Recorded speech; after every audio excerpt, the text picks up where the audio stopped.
Hiya. So I thought I'd do something a bit different today. I'm going to show you my MiniDisc collection. And what I would recommend is to visit TechMoan's channel here on YouTube.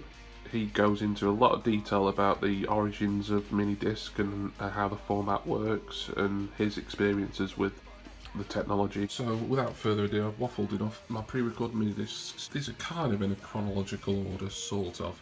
At least chronological from like the original albums, because obviously the majority of these I'd say are re-releases of sort of stuff from the 70s and 80s, and MiniDisc's heyday was of course the late 90s, so a lot of this stuff coming out sort of 97 to 2000 I think, and after 2000 the format's really on its last knockings, I'd say. So yeah, The Clash. Now then, The Clash, I only recently got into them, and now I own every album they've done on MiniDisc.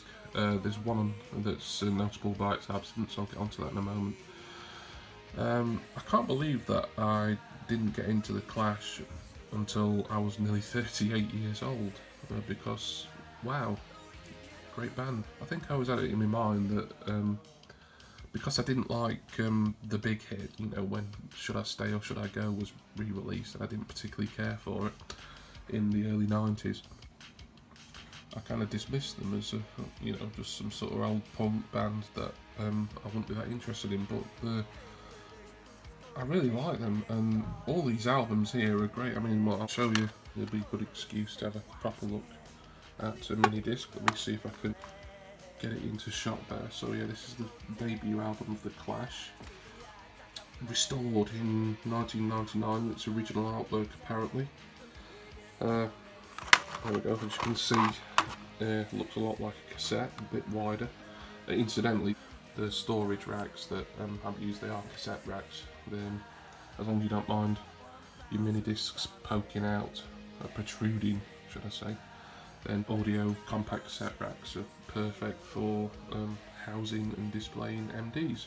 I'm standing the phone up temporarily so that I can show you this MiniDisc properly. Just open the case and whatever. So yeah, Clash debut album, great album. Not my favourite Clash album, I'll tell you what that is in a minute, and it'll probably come to certain music fans as sacrilege. Open this.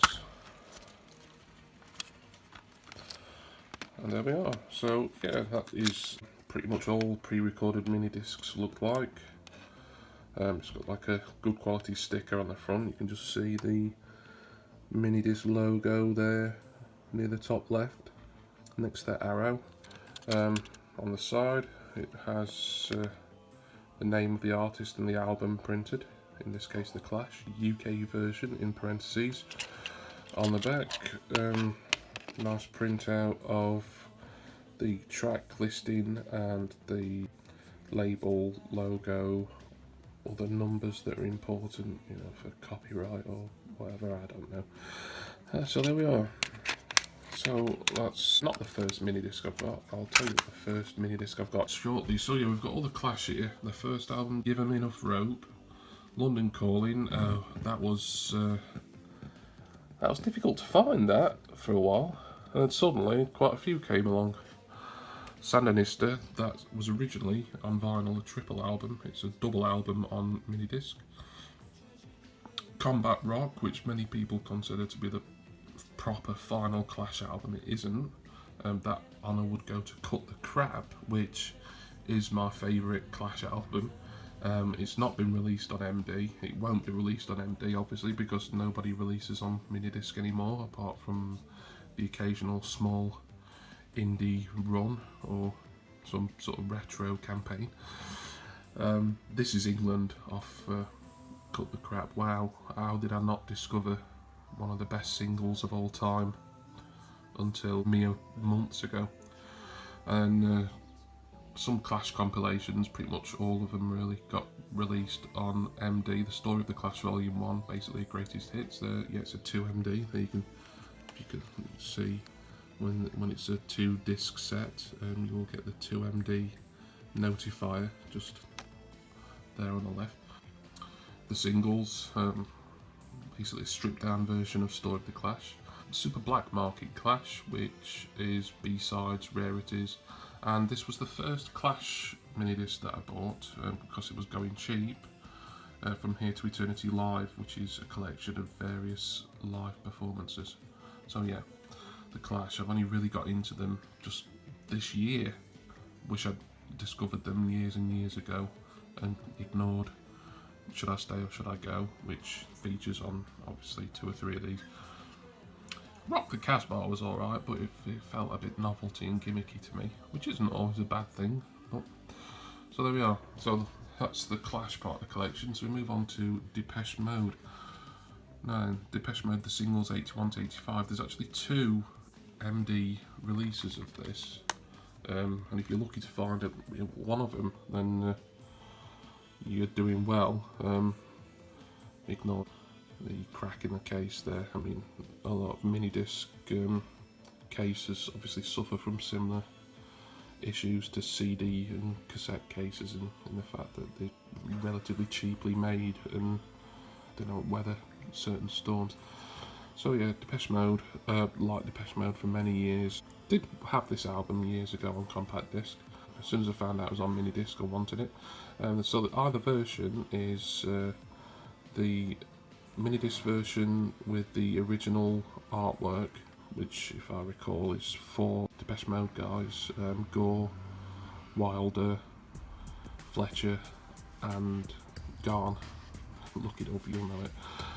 And then this sort of reissue of a reissue is more in line with the second singles compilation, Singles 86 to 98, that was released at the same time in 98. Yeah, this wasn't cheap to get this. I mean, that's the trouble with collecting mini discs. For the good stuff, or the chances are the stuff that you're really going to want, whether anyone else thinks it's any good or not, that's subjective. It's going to cost you, yeah. And this is one of the more expensive ones in my collection. I'm not going to tell you how much it cost. This one released on Mute. The majority, I'd say, of mini disc releases were from labels owned by or affiliated to Sony. So labels like Epic, Sony Music themselves, Creation Records, we'll get onto very soon. They were part owned by Sony. Columbia, I think, was another one. So, you know, a lot of stuff like Michael Jackson, although he's another one. I've not got any Michael Jackson mini discs, but another one expensive to collect on MD. And Mute, don't think we're affiliated with Sony. They may have had a stake in them at some point, I suppose, but obviously they had some sort of distribution deal at the very least, and manufacturing deal, as it was Sony's plant, I think, in Austria, that did most of the European mini discs. So there we are, just have a quick look at that. It's, like I say, it's the same kind of setup really as every other one that ever came out. But I do like them. I like how robust they kind of feel. You know, a bit rattly, but you know, you don't feel like it's going to fall apart in your hands. A bit like a scaled down version of a floppy disk, for anyone of a certain age who still remembers those. Quick look at the inside the booklet. The one thing I don't like is a lot of the text in the booklets is just so small, and if it's like sort of dark lettering on a darkish background, like say this page is down at the bottom, it's so difficult to read even for someone with really good eyesight like me. Depeche Mode, Singles 81 to 85, great album, great compilation, and as is 86 to 98, which I mentioned previously. This one, a 2MD set, you can see there. They're again expensive. However, the next one, Depeche Mode Exciter, it can be expensive because I keep seeing it come up on eBay and Discogs at stupid money. But somehow I bought it off eBay, and I think the price I paid, including postage, was about £13.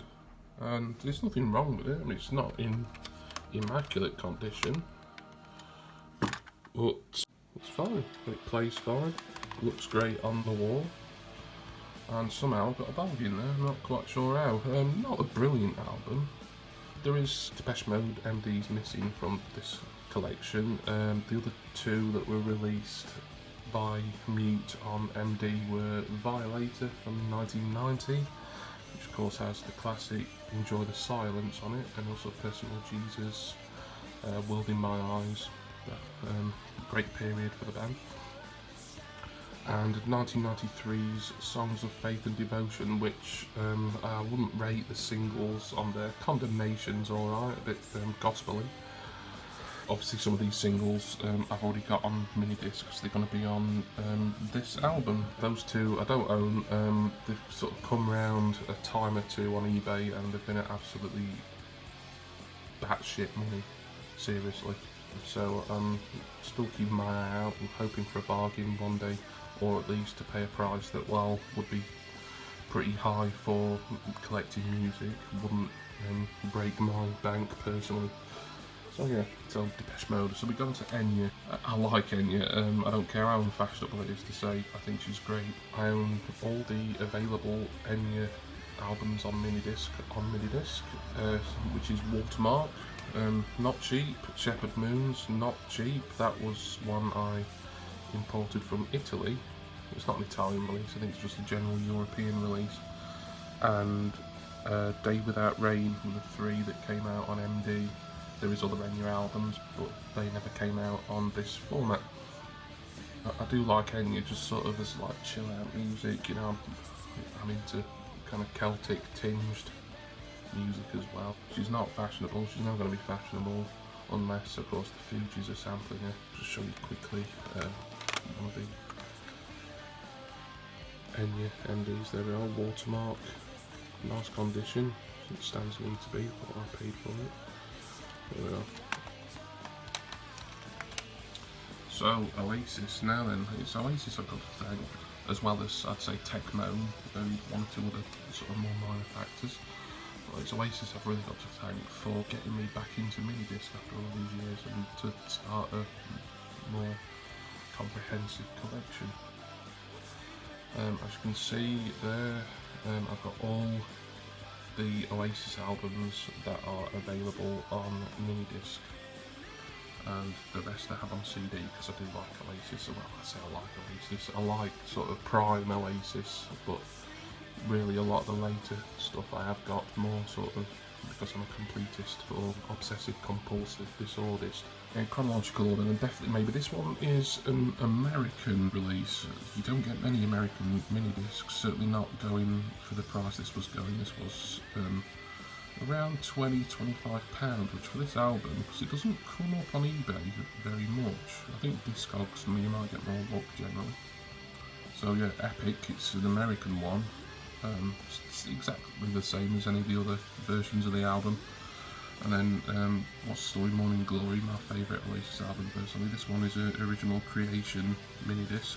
I'd be here now, that's an interesting one, because that's like the European rather than the UK specific version. So it's a, I'll just get it out and show you. It's a Helter Skelter release. Let's see if I can find, there we are, Helter Skelter, which I know pretty much nothing about. I know a lot of Oasis stuff in Europe was released on Helter Skelter. I think it's basically one of Sony's handles that isn't or wasn't creation. So yeah, I've got an American release, the UK release, and the European release of the first three albums, and in my opinion, the three best. Actually, no, I'm going to revise that opinion in a second. Master Plan is a B-sides compilation. This one, another creation original. The first Big Brother MiniDisc is the first MiniDisc that I bought about 6 months ago. And it's probably the most easily available MiniDisc that you can buy. So if you want to start your own collection, then do what I did and just start with this one, Standing on the Shoulder of Giants, because it's cheap and it's plentiful. Altogether, including postage, I think it was like £7, I think. Not in brilliant nick, but the case is a little bit bitten and battered, but it's fine, really. And there, like I say, there's so many of these. I don't know, maybe the Sony disc pressing plant just made a surplus of these, thinking it was going to be a massive album because it was Oasis and they were kind of, well, they had peaked by this point. I did used to have Standing on the Shoulder of Giants on CD years ago. Didn't like the album, thought it was pretty dreary and boring. Listened to it again many years later when I bought the MiniDisc, and I don't know, maybe it was kind of rush of blood to the head because I was excited that I was collecting MiniDiscs again. I revised my opinion now. I think it's actually a pretty good album. Go Let It Out, the lead single off it, is one of their best singles now, I think. I didn't used to like it that much, and now I think it's great. So, well, you know, it just goes to show your tastes can change when you get older. Another quick anecdote regarding this one. I actually bought this because I've been thinking about collecting MiniDisc again for a while. But it's a case of, oh, should I get the player first or the equipment first, or what should I get, when should I get it, what should I pay? And basically it was this album, this exact MiniDisc, this exact eBay auction that persuaded me to, because I bought it before I bought my MiniDisc player. So yeah, so once I bought this, as cheap as it was, I thought, right, that's it, I've taken the plunge now, no turning back, and the rest is history. The final one in the Oasis collection is Familiar to Millions. There were another double set there, look. Final Oasis album to come out on MiniDisc. It would have been a contemporary one, so that came out in 2000, same as the previous album, and it was released by Big Brother. Quite difficult to find this. It does come around, I've seen on auctions now and again, and I paid, I can't remember how much I paid for this, but it wasn't a massive amount, and say it's arguably the rarest out of these. Definitely maybe can be difficult to find sometimes. So we move on to the Cores. Now all these here, all these 4 Cores albums I did used to have on CD. I was quite a Cores fan. In my sort of late teens, early 20s. There we are, I think it's the Celtic thing, and I just like Irish culture and Irish music and Irish things, and let's be honest, the Cores, or at least 3/4 of the Cores, were, as Alan Partridge might say, pleasing to mine eye. Their debut album, oh no, this was difficult to find. Forgiven Not Forgotten. I think this was the first MiniDisc that I bought that was still sealed originally. Never been opened, never been played, it was still factory sealed. It's not anymore, of course, because I might be a collector, but I'm not that anal. It was expensive, and unfortunately, probably about 3 weeks after I'd bought it, got it imported from Switzerland, I think it was. It did come on eBay at about half the price, and that, well, even at half the price, it was still more than what most sane people would pay for music. So yeah, but I'm glad I got it. You just don't know. Hindsight's a wonderful thing, but you could be ignoring all kinds of purchase possibilities or auctions, thinking that it's eventually going to come cheaper. It never does, but this one did happen to. But in the case of Talk on Corners, I don't think I've ever seen that on eBay in MD. I got this one off Discogs, I think, where was from somewhere in Europe, possibly Italy, or was it France? No, I think it was France actually. Never seen Talk on Corners on eBay. I'm sure it will come up at some point. And I got it off Discogs, great website by the way. If you like sort of cataloguing your collections and then looking for bargains, Discogs is the place to be. Altogether, including postage, I think it was about between 40 and 45 pounds, which for that, considering how rare it is, that to me it feels like a bargain, and it's in good condition. There again, the cores aren't massively fashionable. The record label was, it kind of had a 3-way thing going on. Ooh, sounds a bit rude. 143 Records, Lava and Atlantic. So basically Atlantic and kind of, I think 143 and Lava were kind of subsidiaries. Got Cores Unplugged, that was from eBay. Can't remember how much it was, not a lot, less than Talk on Corners. In blue, that can go for quite a bit on eBay, and I think I paid £16 for it, which feels like another bargain. You know, obviously, Some of you are watching this thinking £16, like you can stream that on fucking Spotify or something for nothing. But I don't like streaming music, but I won't go into that rant today. Next up we have Travis, Good Feeling. I got all these pretty much on the same day. There's 2 from one seller, 1 from the other seller. So I managed to basically get a complete Travis on MiniDisc collection in the space of a few minutes, which was nice. Good Feeling, their debut album. I've actually seen Travis live in concert. They were supporting Cast back in 1997 on Cast's UK tour. So this was around the time they would have released Good Feeling originally. So some of these tracks were familiar to me from, God, 21 years ago. I feel old now. The Man Who, none of these Travis albums were a massive amount of money. I think Good Feeling was probably the most, no actually no, I think The Invisible Band was the most expensive. The Man Who, of course, will have songs like Driftwood and Writing to Reach You. The Invisible Band will have Sing on it, Flowers in the Window, which I don't particularly like that song. It's a bit too soppy even for me. Yeah, for sort of a post-Britpop band, you know, you don't really hear a lot from them now, but for a while they were only the band Coldplay wanted to be. There we are, so all Travis albums on MD, none missing. Now, UB40, now there is some missing here. Labour of Love 3, that was pretty cheap. It comes around fairly regularly on eBay. The prices differ wildly. I think I paid something pretty ridiculous, like £12 for that. At the very best of, this is quite rare. You don't see it around very often, but it's a decent compilation. The other UB40 albums on MiniDisc from my research are Labour of Love 1 and 2, which I've never seen on Discogs or eBay. Hopefully one day. Hopefully one day at a price that means I don't have to sell another kidney, because I've only got 4 left. And the best of UB40 Volume 1, you'll know it if you see it. The front cover is like a photo on white and it's them in a pub. That one, re-released on MiniDisc.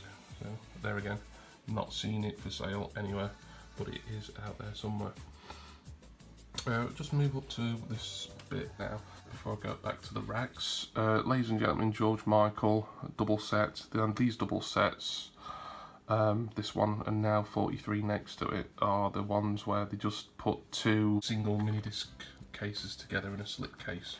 As you can see, the slip cases, they kind of get a bit tatty after a while, but so yeah, I think the system of fitting 2 discs into like a smaller standard case is a lot better than this, because if you want to keep the slip case, then assuming it's in good enough condition to keep, some of them won't be. If you want to keep the slip case, then you can't really put them in a rack. Same with Now 43, the first Now compilation that was released on MD, and they must have realised that the 2 fat cases in a slip case thing was kind of crap, so they scaled down from 44 onwards to the better and more compact system of, let's get this one out and show you.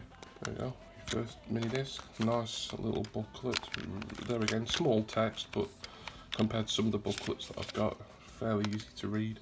There we go, and there's the other MiniDisc there, so that's basically what a 2-disc set, the right way, done the right way, looks like. I think Now 43 was off Discogs, Now 44 was eBay, Now 45 was Discogs, and I think 46 and 47 were eBay. Not cheap, the Nows, considering you can get the exact same album on CD for about 10 pence. Plus postage off Amazon Marketplace. But I'm glad I've got them. The only Now on MiniDisc I'm missing is the final one, Now 48, which would have come out in that spring 2001, I think. So I'm looking out for that. Now then, here's a bit of a holy grail on MiniDisc, the Stone Roses debut album. That's one of my more recent purchases. And up until, I'd say, a month ago, I didn't even know that this album had ever come out on MiniDisc. legendary debut album. I say legendary, I think there's better albums. It's got some great tracks on it, the singles on it, like I Want to Be Adored, Waterfall, She Bangs the Drum, all great. I think some of the album filler is exactly that, filler, like you get Waterfall, and then the track right after Waterfall, which I can't remember the title, I'm going to have a look and cheat now. Don't Stop, that's it, is basically Waterfall played backwards. So yeah, like why they couldn't put I don't know, Fool's Gold or something else on it, I don't know. Anyway, I discovered it was out on MiniDisc, so obviously the fact that I've been a Roses collector anyway, I've got all the other stuff on CD. I wanted it, and I did manage to get it off a seller on Discogs. And then, much in the case of The Cause, Forgiven Not Forgotten, another seller came with it near half the price what I paid, and still a lot of money. But I never knew that was going to happen. Like I said, hindsight's 2020. There's very little information about Stone Roses on MiniDisc as well. According to the Discogs database, there's not even like an official release year. Like, it's got copyright 91. The original album was 89, I think. Or was it late 80s? It was late 80s. And the copyright on this MiniDisc is 91, which might indicate that it was released in 91, but it's not true, because MiniDisc wasn't invented and released to the general public until 1992. So when did this come out? Why does it say 91 on it? It's a mystery. I've got a feeling it's like a promotional thing. They probably pressed some, maybe they put the year 91 by error, and they just didn't press very many, hence the rarity. And it's become a massive collectible for MiniDisc nuts like me. Pet Shop Boys discography. This might have been like the second MiniDisc I bought after Standing on the Shoulder of Giants. Fairly reasonably priced as well for something that I don't see this on eBay very often. I must have looked out getting that. Big Pet Shop Boys fan, I've been for donkey's years. I do collect their music generally anyway. The other Pet Shop Boys album that's out on MiniDisc is Nightlife, and that's kind of like the electronic version of Standing on the Shoulder of Giants, in that it's pretty cheap and it's pretty plentiful. I've not bought it because I've been collecting the further listening CD sets of Pet Shop Boys, and I've got Nightlife on that, and I don't tend to have albums in the same album in more than one format. A few of these, like the Stone Roses for example, I did have on CD previously. Once I bought the MiniDisc, I sold the CD because I don't need two copies of the same album. I might make an exception for Nightlife if I can get it for sort of a £5 or something like that, because I do love MiniDiscs, I do love Pet Shop Boys, but I don't really want to get rid of the further listening version of Nightlife because it's a really comprehensive 3-disc set, remastered.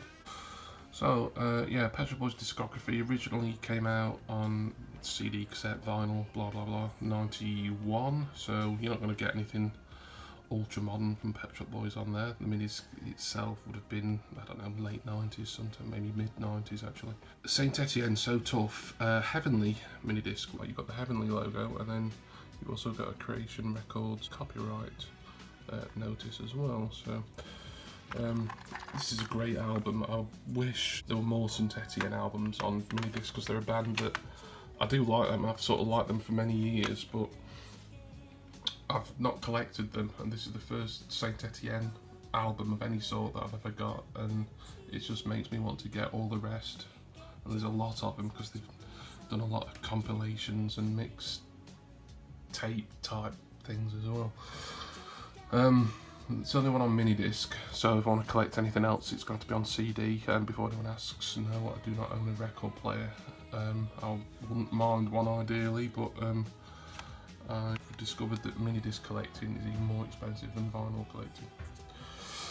So yeah, but So Tough, Saint Etienne, great album. I think originally released in '93, and I think probably that MiniDisc was the same time or soon afterwards. So quite early on in the MiniDisc's life form, considering it wasn't released to the public until '92. Some Moye singles, that was pretty cheap. Can it focus properly? Yep. Now my arm's aching as well. Fuji's The Score, that was about £20. First hip hop album on MiniDisc that I bought there. Ready or Not, great track. Samples Enya, so that's probably why I like it. Cooler Shaker, okay, that was, I can't remember how much that was, but it wasn't expensive. Some of these are kind of impulsive purchases, like Cooler Shaker, and there's a couple of others I'd say. Alison Moye was being impulsive, to be honest, and Fuji's if it comes to that, whereas stuff like Pet Shop Boys I'm a collector anyway, Stone Roses I'm a collector. Now, the Nows, I wasn't a collector until I started on MiniDisc, and now I am. And all these down here are, yeah, I'm a collector of, I wouldn't say I'm a collector of Travis, or even UB40 particularly, but I would collect them all on MiniDisc were they available. The Verve Urban Hymns, this was between £15 and £20 I think, so not a massive amount of money for a decent enough album. I think it's a little bit overpraised, or it was at the time. Like You Do, Best of Lightning Seeds, I did have this on CD many years ago. Of course, Lightning Seeds at the moment, you're hearing them in pretty much every pub and drinking shebeen in the land. I think this was off Discogs, and I made a best offer on it, and it was accepted. And it was a bargain, I think, not much more than a tenner. It's got some great tracks on it. Obviously, Three Lions is going to be the one that everyone's obsessed with at the moment, but there we are, there's some of those. Life of Riley, great track, always reminds me of Match of the Day's goal of the month competition. What's the other one I like off here? Pure's good. Pure's very good actually. All I Want, that's another one of my favourites, number 10, All I Want. So there we go. Anyway, I'm not here to advertise the Lightning Seeds back catalogue too.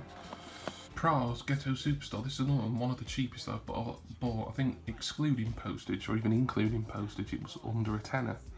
So, impulsive purchase. I'd had the Fuji's album for a couple of months previous. I just got this because it was cheap. And you know what? I was surprised how good an album it is. I did have the CD single of Ghetto Superstar. It came out in '98. I always liked that, so it's not like I was going in kind of totally blind.